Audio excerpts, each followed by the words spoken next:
else. Altair was a profound man and a prolific writer.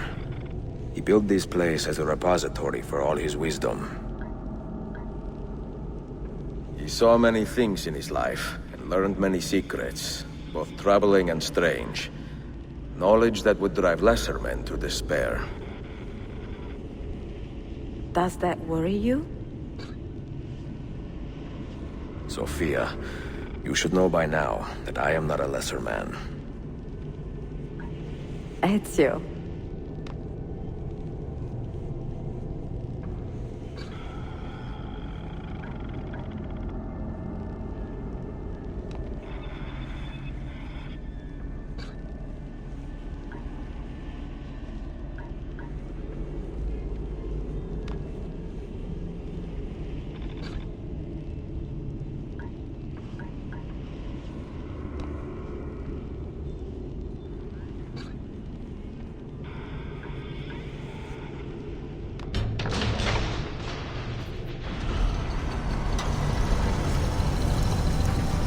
You had better come out of there alive.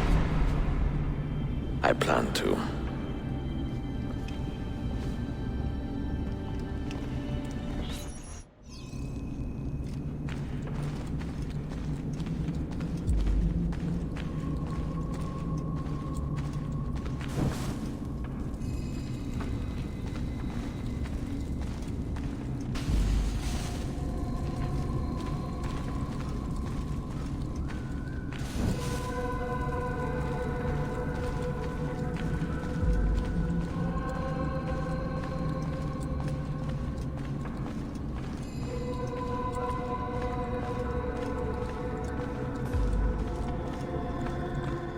No books. No wisdom. Just you, fratello mio.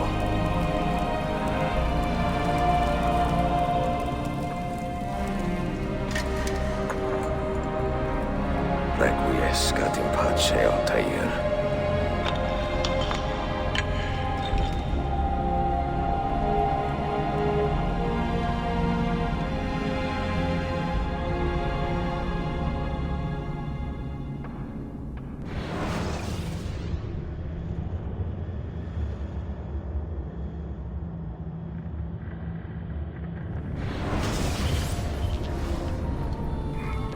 You have seen to my books. Yes. Some we sent with the Polos. The rest will go with me to Alexandria. Good. Very good. Father, I do not understand. Why did you build a library if you did not intend to keep your books? You should go. When the Mongols return, Masyaf must be empty. I see. This is not a library at all. It is a vault. It must stay hidden, Darim. Far from eager hands. At least until it has passed on the secret it contains. What secret? Go, son. Go be with your family. And live well. All that is good in me began with you, Father.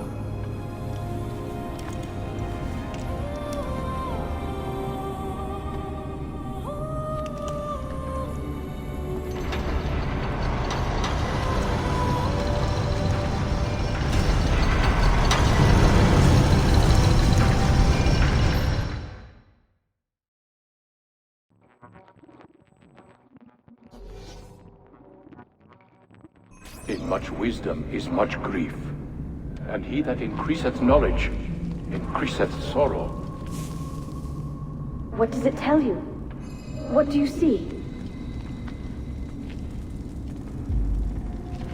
Strange visions and messages of ones who came before, of their rise and their fall.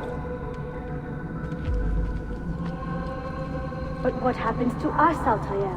To our family? What does the apple say? Who were the ones who came before? What brought them here? How long ago? Get rid of that thing! This is my duty, Maria.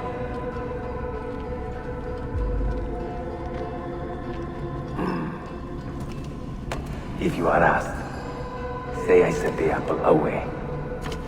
Tell them I sent it to Cyprus or Cipango, or that I dropped it into the sea. Tell them anything to keep men away from this place. This apple must not be found. Not until the time is right.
Another artifact.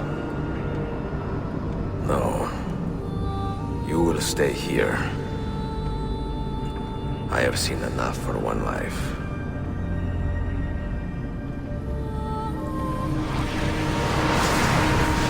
Desmond? He's talking to me? I heard your name once before, Desmond. A long time ago. And now it lingers in my mind, like an image from an old dream. I do not know where you are, or by what means you can hear me. But I know you are listening.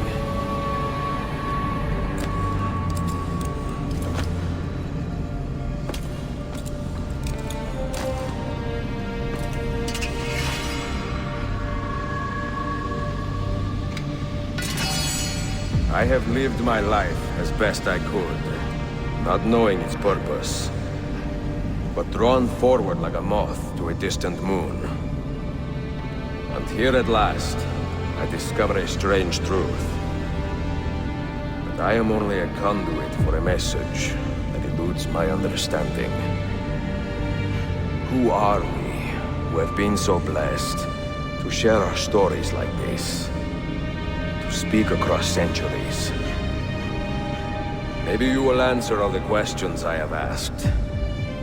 Maybe you will be the one to make all this suffering worth something in the end.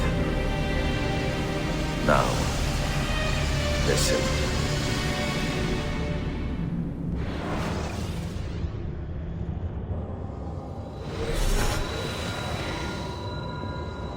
Do you hear me, Cypher? Can you see me? Ah, there you are. Good. A strange place, this nexus of time. I am not used to the calculations. That has always been Minerva's domain. I see you still have many questions. Who were we? What became of us? What do we desire of you? You will have your answers. Only listen, and I will tell you how. Both before the end and after, we sought to save the world. We built vaults within which to work, each dedicated to a different method of salvation. They were placed underground to avoid the war which raged above, and also as a precaution should we fail in our efforts. Each vault's knowledge was transmitted to a single place.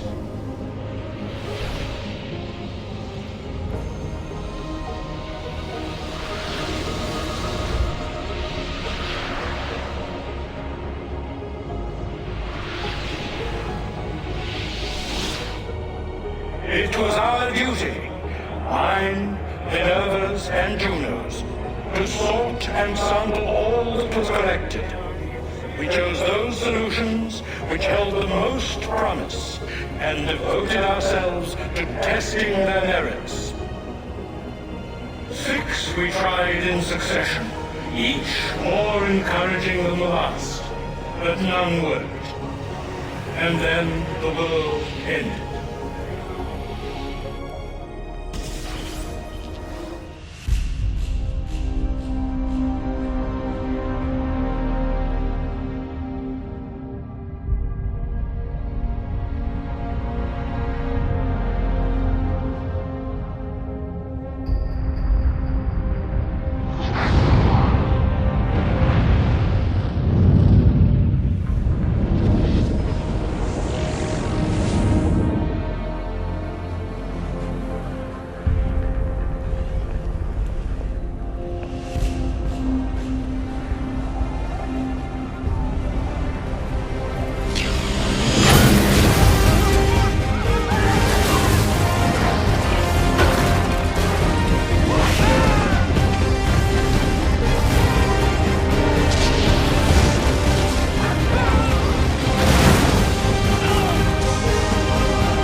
The earth shook for days, the fires burned for weeks, and when the ash had settled, less than 10,000 of your kind still lived, and far fewer of ours.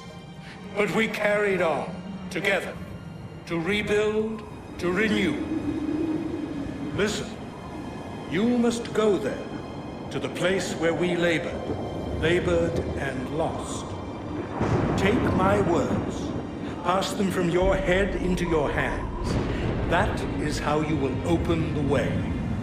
But be warned, much still remains in flux, and I do not know how things will end, either in my time or yours.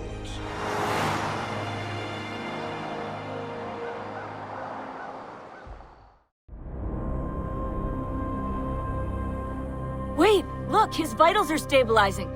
Something's happening. He's moving.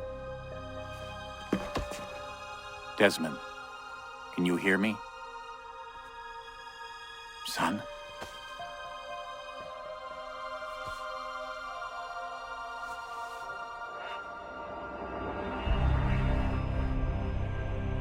I know what we need to do.